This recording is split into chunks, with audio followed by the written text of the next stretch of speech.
Почитувани сограѓани, би сакала денеска да го започнам мојот говор со коментирање на извештаите на NDI. 2 пати годишно имаме извештаи на NDI за квалитетот на дебатата и расправите во парламентот. И нормално тие заклучуваат страшно негативни, катастрофално лоши оцени, заради тоа што не може да имате аргументирана расправа со нем соговорник. Ниту јавните обвинители, ниту овие што беа за уставни судии беа присутни во салава, ниту ги видовме, ниту се представија, ниту мнозинството не ги представи, ниту пак кажа некој добар збор за нив. Значи имаме аргументирана расправа од опозицијата со нем соговорник. И тоа е исклучително тешко да се заврши како работа.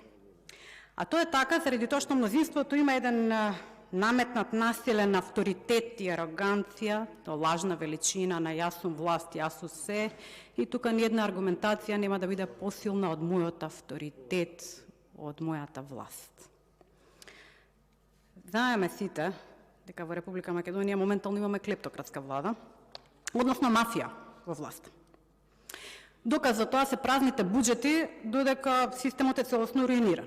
И нормално, како последица имаме иселување на населението од Република Македонија, особено на средна класа, интелектуалната фила, која што таквите клептократски влади ја мразат, заради тоа што таа може да даде отпор на ваквото делување на владата. Сега, клептократската влада го наметнува иселувањето, а иселувањето не е од финансиски или економски причини. Сите извештаи кажуваат дека е поради нестабилноста на системот или пак непостоење на систем, а системот го гради онаа влада која што ја изгради власт. Ако земеме да го разгледуваме извештајот на ДКСК, да кажеме, за последнава година, ќе видиме дека тие евидентирале 168 предмети на корупција и криминал, од кои што 3 биле процесирани, еден завршил со судска присуда, значи процентот е значително нисок. А зошто? Тие велат заради тоа што нашиот систем не може да функционира, се препнува на нешто што се вика јавно обвинителство. Значи јавното обвинителство не функционира. Тоа е истото тоа јавно обвинителство кое што неуставно, противуставно го трансформиравте од било нефункционално во специјално јавно обвинителство, кое што имаше улога на Вишински од сталинизмот. И последнава дефиниција функционираше, вели за болшевиците, идејата за неутрална и непристрасна правда е куп сентиментални либерални глупости. Како што знае секој добар комунист, правдата е алатка на класата и на партијата, и така беше со тоа СЈ. Се користи за зајакнување на партијата и низината политичка контрола во државата. Ама и тоа кулминираше со корупција, па СЈ заврши во затвор и сега се враќаме повторно на дисфункционалното Ј, ама ќе го партизираме до крај. Зошто? Заради тоа што мнозинството, која што ја гласа, коруптивната власт, исто така треба да им даде и пресуда за невиност од која ќе паднат од власта, бидејќи се да паѓаат од власт, значи треба да се припремиме за пресуда дека се невини, иако тоа на крајот нема така да излезе. И сега, господа пратеници, кои што треба да бидат пратеници на народот, а не мандатни пратеници на мафијата, ниту пак политички пратеници, имаме 3% доверба во јавното обвинителство или судството. Или обратно, 97% од граѓаните, што го вклучува и вашиот електорат, народни пратеници, од мнозинството, имаат недоверба во јавното обвинителство и судството. Она кое што произлегува од собранието, каде што вие сте мнозинство и вие гласате.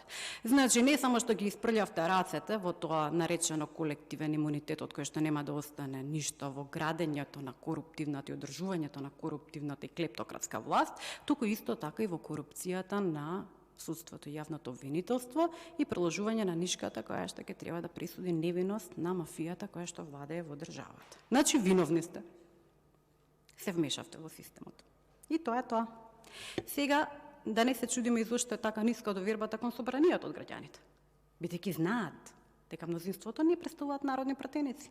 Она не на народот никогаш не се слуша, како да не сте отвориле прозор или врата, не сте го чуле народот што кажува. Многу интересно.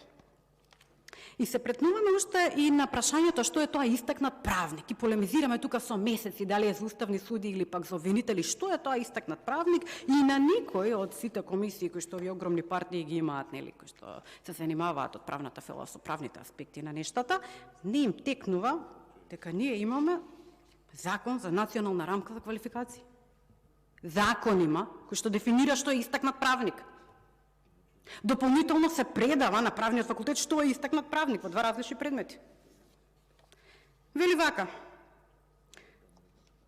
За неговото попрецизно определување од еден од учебниците на правниот факултет ќе тргнеме од семантичкото значење на терминот истакнат. Овој термин означува нешто, означува битие во објективната стварност, човек, објект, живот на растение и слично, што според некоја особина, големина, убавина, добрина, работливост и слично стои над другите, нему сродни битија се истакнува во однос на нив, стрчи над нив или ги надвисува. Истакнат правник со своите посакувани правнички особини стои над мнозинството други правници, тој со своето значење, култура, морал, елоквенција ги надовестува другите правници, тој е видлив, препознатливо јавноста, него го познава не само стручната, туку и општата јавност и така натаму.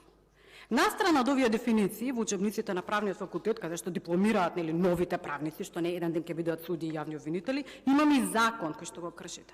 Истакнат правник е доктора науки кој што пишувал трудови од дадената фела, ги познаваат своите соработници од другите држави во дадената фела, има огромен број на трудови, е предавач меѓу другото.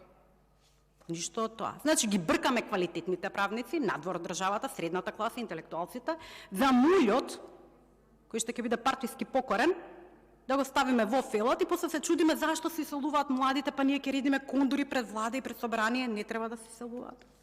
Епа младите и интелектуалците и средната класа знаат и што се случуваше на јавната расправа во собранието на тема јавно обвинителство. Ефикасен орган против корупцијата. Прекрасен наслов на 31.1.2020 година. Овие луѓе. СЈО и оние кои што беа исплаќани од Шекеринска за борба против опозицијата, па договорите им слегуваа на Фејсбук. Епа тие луѓе не се истакнати правници, не треба да бидат во фелати, не треба да бидат во обвинителските клупи или во судовите. И заради тоа има недоверба, и заради тоа има иселување, заради тоа што државата ја претворивте у партиски штаб на СДСМ, ја ќе го кажам целиот назив, за разлика од некои од вас кои што навредуваат. И не вака не се борите со криминал и корупција. Вака ја потикнувате мафијашката држава и мафијата на врвот на истата. Сметајќи дека народот ќе се повлече и ќе се преплаши, исто како и опозицијата, ама тоа никогаш во историјата не биднало така. Оваа доверба или недоверба, драги пратеници од мнозинството, е ваша. Со ваша рака беа гласани мафијашите на врвот на државата и со ваша рака се обидувате да им обезбедите невиност. Нема да мине во секој случај. Благодарам. Има збор Бети Стаменковска-Трајковска.